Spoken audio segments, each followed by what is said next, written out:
কোটা সংস্কার আন্দোলনকে ঘিরে হতাহতের ঘটনায় মঙ্গলবার সারা দেশে একদিনের শোক পালনের সিদ্ধান্ত নিয়েছে সরকার।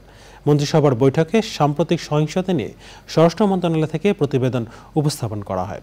বিস্তারিত জানাচ্ছেন রফিকুল বাশার। এখন জন্ম সনদ দিয়ে খোলো বিকাশ স্টুডেন্ট অ্যাকাউন্ট। নিজের বিকাশ নিজে কর। কোটা আন্দোলনকে ঘিরে সম্প্রতি দেশজুড়ে চলা সহিংসতার রেশ এখনও কাটেনি। এই সহিংসতায় প্রাণ হারিয়েছে শিক্ষার্থীসহ অনেক সাধারণ মানুষ। আহত হয়ে হাসপাতালে চিকিৎসাধীন আছেন বহুজন।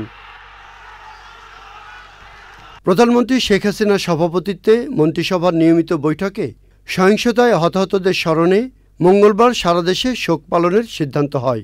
এদিন কালো ব্যাজ ধারণ করা হবে। সব ধর্মীয় উপাসনালয় হবে প্রার্থনা। এই ঘটনায় মন্ত্রিসভায় শোক প্রস্তাবও গ্রহণ করা হয়েছে। মন্ত্রিসভার বৈঠক শেষে এসব সিদ্ধান্তের কথা জানান মন্ত্রিপরিষদ সচিব। মন্ত্রিসভা দুটি সিদ্ধান্ত গ্রহণ করেছেন।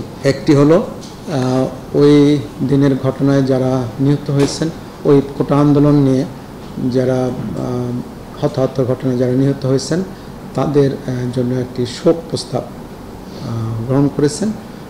সেই শোক প্রস্তাবটা আনুষ্ঠানিকভাবে নেওয়া হয়েছে। আর দ্বিতীয় যেটা করা হয়েছে সেটা আগামীকাল দেশব্যাপী শোক পালন করা হবে এবং সেই শোক পালন অংশ হিসাবে কালো ব্যাজ ধারণ করা হবে এবং মসজিদে দোয়া, মন্দির, গির্জা, প্যাগোডায় প্রার্থনা করা হবে। সহিংসতায় ১৫০ জনের মৃত্যু হয়েছে জানিয়ে বৈঠকে সহিংসতার চিত্র তুলে ধরে প্রতিবেদন উপস্থাপন করেন স্বরাষ্ট্রমন্ত্রী আসাদুজ্জামান খান। কোটাবিরোধী আন্দোলনের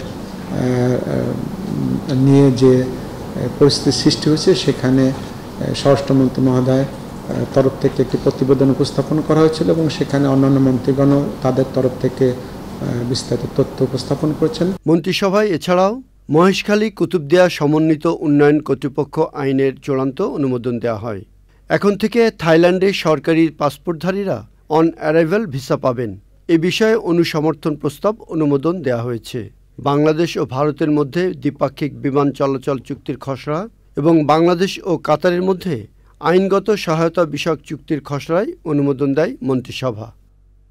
রফিকুল বাশার, চ্যানেল আই, ঢাকা।